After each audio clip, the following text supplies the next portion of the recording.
Hey everybody, this is Coach Parker with CoachParker.org. How you guys doing today? Hey, just finished our season a couple of weeks ago, our fall 2021 season for our 8U youth football team here in Keller. Didn't go as planned. We usually do much better, and so really wanted to take a look at kind of a review of what happened and how to go forward. So this video is about winning teams versus average teams and why that may occur, and just trying to analyze really kind of what happened to our team this fall and go how to not make sure this doesn't happen again if possible. So stay tuned. Welcome to the podcast. Coaching Youth Football Tips and Talk with me, Coach Parker, your host. So let's jump right into it. Like I said, we just finished our fall 2021 season with a 4-4 record and then had a first round playoff loss against the Super Bowl team. Now, I will say we did beat the Super Bowl team within the regular season. That was their only loss to a Keller team. So that was pretty good, but they definitely worked out what they had going on in that first game and were well prepared against us in the playoffs. But I was really overall unhappy with the season outcome, and I guess I shouldn't be, because I had taken off for COVID last season and kind of stepped away from head coaching and assistant head coaching and offense or defensive coordinator. Really just wanted to step back and kind of be a dad, even though I'm not a dad, but just to go out there holding the bag and having fun and being out around the boys and doing drills and stuff, and maybe doing some video kind of footage for drills. And I was just really supposed to help, and it turned into more than that. And I will say, I think one of the first issues for me was I was not 100% committed. I was out 2 weeks on planned vacations, and the coaches knew that already. But I think that was, that could be a factor, although I don't doubt it. We were 1-1 when I was out. So that, I don't think that was a big deal. But that was a factor, as maybe my head wasn't in the game as much. So I've been trying to analyze, if I do coach again and kind of do a help thing, do I want to do it that way because it was frustrating, or must I be committed? What can I, I'm trying to look at what could we done differently? So I started reviewing, and I've got 7 teams that are 7U, 8U teams that I've coached over the last 30 or so, close to that youth football season. So I've got a pretty good data set here of these younger teams, and kind of I went through some stuff to try to review it. Am I too old? Do I lose my edge? What was going on with the team? The really big thing that shocked me, and maybe it's COVID related, was that we had a ton of players that missed practice, and several that wanted to quit after the second or third game. And this was really the first time for my coaching partner here in Keller. We've been coaching since 2009 or 10 together, that we've ever really had this occur. And so it was quite shocking. We also had one assistant, his son quit, so he quit. And then another assistant, he kind of drifted away from practices and just kind of helped at games. I think he had another team, and his team was winning, and we were just average. So I think he kind of just stepped away, thinking he'll focus more on his team. So that hadn't happened to us before either. So that was kind of perplexing. But so I just, knowing all this, I just really wanted to go kind of back through what happened. So I went back through, and so I've got, like I said, I've got 7 8U teams that I've coached since '94 till the fall of 2021.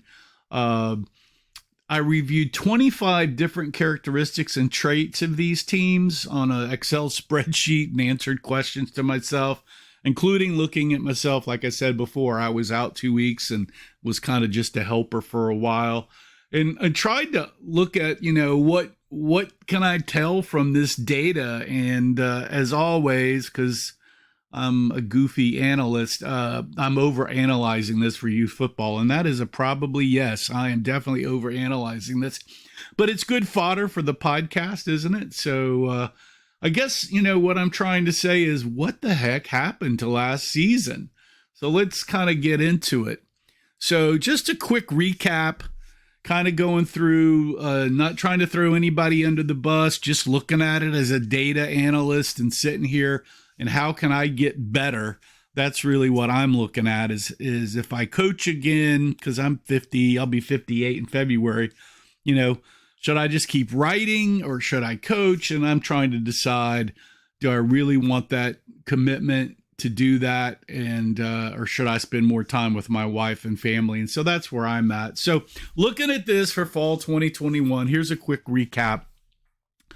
So in our league, which is a very competitive rec league, we have a draft where all the kids register and then the coaches basically watch a grass drill and can interview the kids in this hour-long little thing. And then you pick kids. And so you kind of know kids a little bit. Maybe you know some of them, but most of them you really don't know that well, especially at this 8U level, because most of them are rookies and haven't ever played in the league. So there's no data on them. And so of our top 10 draft picks, because we didn't freeze or bring any kids in with us, we had 5 that did not materialize from paper to the field. They look great in the grass drills. They look great on paper as far as age, height, weight, speed, all of that. And that just did not pan out for us. And it was 5 of 10, which was really, really hurt. But the big hurt is that 3 of our top 6 players, which are usually your skill guys that you really must hone in on, we may usually miss 1. We missed 3 of the 6, and those guys we had pegged to be running backs and linebackers, and they did not work out. They were just too timid and could not really get to the level of play that we're used to. And like I said, I've been coaching for a long time, so I've got a system. And then the coach that I coach with, Coach Witt, we've been coaching together for 10 years, 11 years, I guess now. And we have a system that works out consistently for a very winning program. And so we know what to look for and go through. And so we totally missed. And I now have been humbled and can identify with some coaches that have gotten this type of issue where your draft picks or your league picks did not work out. So it was quite tough. These kids were either too timid. We had some behavior issue problems, which was a struggle for about the first month until we got that under control. The absences and tardinesses were sky high. They were just totally out of control. I don't know if COVID has kind of gotten into the schema here and dealt into the simulation, and everybody just whatever happens, but we had never really had that before. The other thing is a lot of players just could not remember their plays and responsibilities for like, we would go over stuff and 5 minutes later they would miss that. We've never had it so rampant without the team, especially for our skill guys. And somebody was explaining to me possibly because they missed a year, basically because of COVID in schools, and so they're not mature enough to their brains aren't mature enough to maybe remember some of this stuff. So that was a hurt there. We had to tone down significant parts of both offense and defense, but especially on offense, it was really bad as far as, because we just didn't get the running backs that we really were hoping to get from the draft to the field. The thing with absences is 11 of 18 of our players missed at least a third of practices throughout the season. Uh, and the problem with that is we've got to play them minimum plays, 10 plays a game. So there were two players that missed probably 50% or more of practices, and they missed all but two games. But you're just, yeah, it was bad. We also had one player quit, but we had, I guess, from our mid range to our bottom, we usually get pretty good at getting a mid range to bottom players being, we get lucky that way. We pick the better of those guys. But 7 of our 18 players I graded out as a D or a F, or they quit. And they were really small and scared. And this is the first time ever that we had that many. We had 18 players on our team this season, which was a little bit more than normal. But I've never had that many players. And I think they graded out at a D or F because they were missing so much of practice. They just never gained the skill and fundamentals. Because, we only have 2 practices a week. So we do a lot of fundamentals at the first of the season, and we progress on that based on, our implementation. And it's hard when you get missed. You can't go back 2 or 3 weeks and you just can't make up time. When you miss time, you just really can't make that up. And I think these guys were really hurt by that. And of these 18 players, and this is really sad because I like to keep guys together. And we can only usually keep 6 together because that's our rules. But I've always wanted to keep some of our better teams all together and try to draft those guys within the next draft. But there were only 3 or 4 guys out of this 18 that I would actually legit want to take to my other team, which it's usually like 6 to 8. It's usually like double. And it was our center. Thank God we had a great center, which helped us get to that 4-4 record. He was outstanding. I think we had maybe 2 bad snaps through 8 or 9 games. Absolutely great. He was an average defender, but shotgun center, right on the money. Loved it. Our DN fullback, kind of main halfback guy, was great. Very smart, worked out great at D end. Just didn't have the speed that we were looking for. Our D tackle, O tackle, was a rookie. In the second game, third quarter, halfway through, he woke up and he became an animal. We ran behind him almost all plays on offense. He was just such a good blocker, great kid, great family. And then our tailback cornerback was a young tailback, had some speed, could get out to the outside, not just runaway speed, but a pretty good juke back. And that was a benefit to have him. He's going to be incredibly, all these players next season are going to be top-notch players. And so, but usually we have more than that. So that was depressing.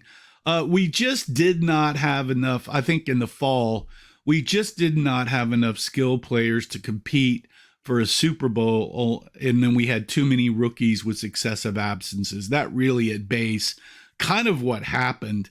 And, when I say average teams versus winning teams, I'm looking at teams that get to the semis and get into the Super Bowl kind of thing, or really very competitive teams versus teams that have kind of lost. So let's go and see what it looks like versus some other teams I've had. Before we do that, if you get a chance, please subscribe, like, share, all that good stuff. Head over to coachparker.org. Find out a bunch of stuff over there. My Facebook, Twitter, and YouTube buttons are at the top over at coachparker.org. You can hit all those other stuff. And of course, I guess you're listening to podcasts now, or if not, you can head over to your favorite podcast service and check me out on the podcast if you're watching on YouTube. So let's review what I consider some of the better competitive winning teams that we've had in the past and what the differences were versus this particular 4-4 AU team that we had some struggles with. and we can look at that. I guess before we do that, let me look at this spreadsheet here so you can see the spreadsheet that I've got. It's pretty detailed here, but I have had really kind of two teams or three. Let's see. My second team, we were 4-4, but we actually became a top four team in the playoffs because we peaked. We went 0-4, and then we almost ran through the playoffs. So that worked out pretty good, and we kept that team together, and they went on to be a very competitive team in the semis for like 3 years. This next team that was 2-6, that was in that that first 4-4 team that I had, that was just a team the league gave me as a new coach. As I came in, they put something together at the last minute and said, "Hey, do you want to coach?" And I'm like, "Oh yeah." So that was a good season since we just basically took a league team and almost ran through the playoffs with them.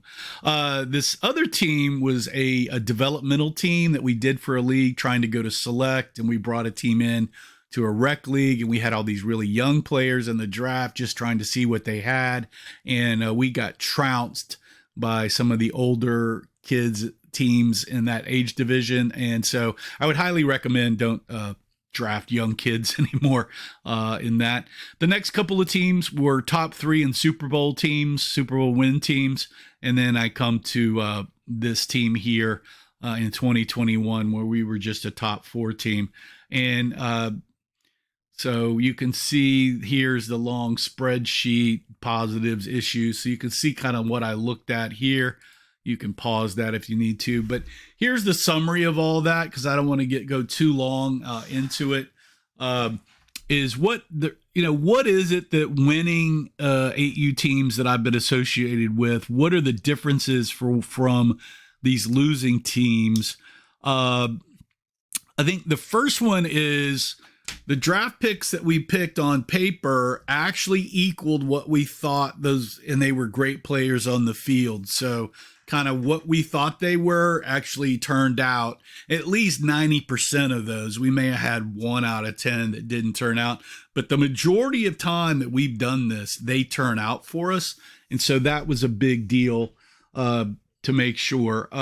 The other thing is, on these teams that have gone deep into playoffs and the Super Bowls, we had very few absences or tardies on these teams.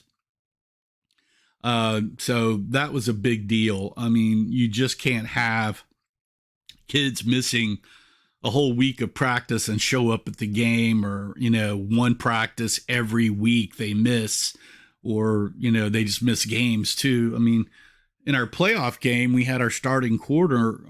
Well, I'm not going to get into that. But so the other key thing here, and I think this is for any team that's in this, struggling to win, to get to a good season here with winning, is getting running backs that have speed. We've been struggling the last couple of 4 or 5 seasons with just getting backs that don't have top 4 speed within the division. So you really got to get speed in one of your tailbacks, and the key is outside speed to really get in deep to the playoffs. That's kind of what I figured out about youth football. I mean, we can be competitive. Even a 4-4 record is competitive. I mean, we beat the number 1 team during the season, but to get deep into the playoffs in the Super Bowl, what you really have to have is that 1 or 2 key running backs, that definitely one running back that can get outside, and then a bruiser back that can block.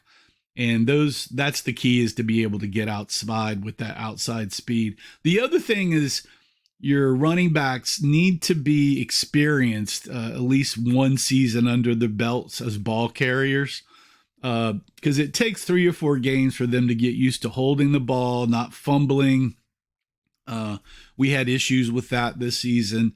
The other thing is, it also, if they're experienced running backs, they have a higher football IQ and understand the whole numbering and how to call plays. And that was a struggle this year.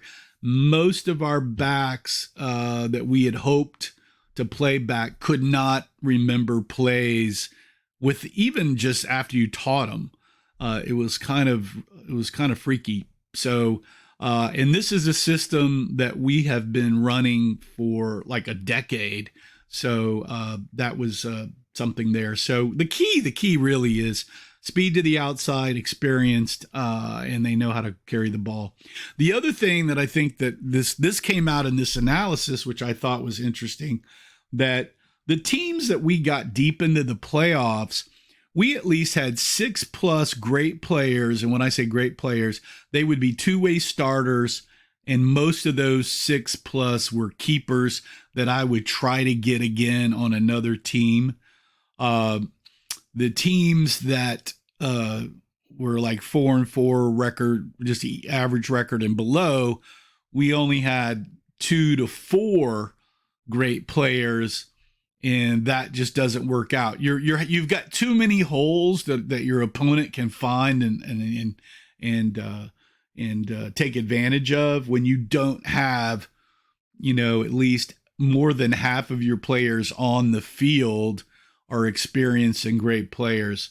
And even then, the best teams, we would have 8 to 9 players that are two-way starters that would be definite keepers, that then you can start having some winning potential there.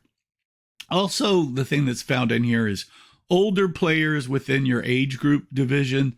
Those tend to do better than the younger players when the age group. So if you look at that, the other thing is our O-line for winning teams was usually great. We usually had great linemen that were ready to hit. This past season, we had many linemen that we had just really did not want to block or tackle anybody.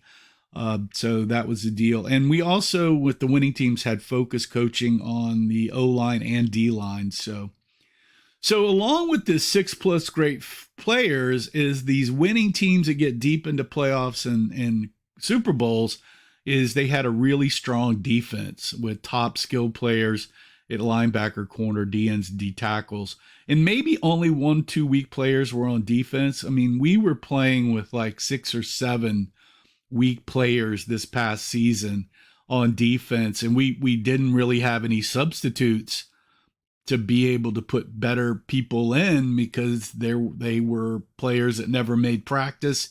We'd have practice and schedule to teach somebody something and they would miss. So that's the problem there.